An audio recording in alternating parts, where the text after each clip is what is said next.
My coworker stole my promotion, so I exposed him right before I was fired. I 31 worked at a mid-sized tech company for 6 years.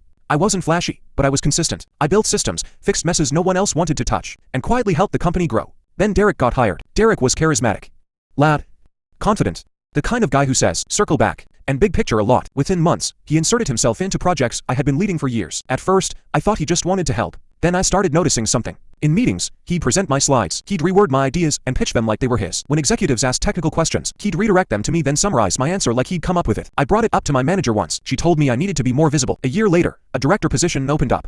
Everyone including my own team assumed I get it. I had the experience, the results, the loyalty. Derek got the promotion. Apparently, leadership believed he was the strategic mind behind our department's success. After that, things got worse. Derek started cutting me out of meetings. He reassigned my projects. He even told HR I was resistant to change. My performance review suddenly dropped from exceeds expectations to needs improvement. Then came the meeting. HR. My manager.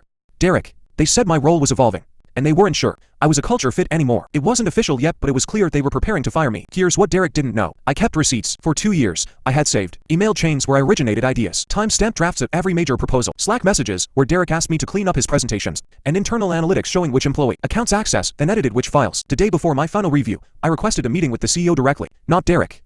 Not my manager. I titled the meeting, Intellectual Property and Leadership Risk Concern. I walked in with a flash drive and a printed timeline. For 45 minutes, I calmly showed the CEO how Derek had systematically positioned himself on projects after I built them. I showed side-by-side comparisons of my drafts and his presentations. I showed data proving he had zero authorship on the initiatives he was credited for.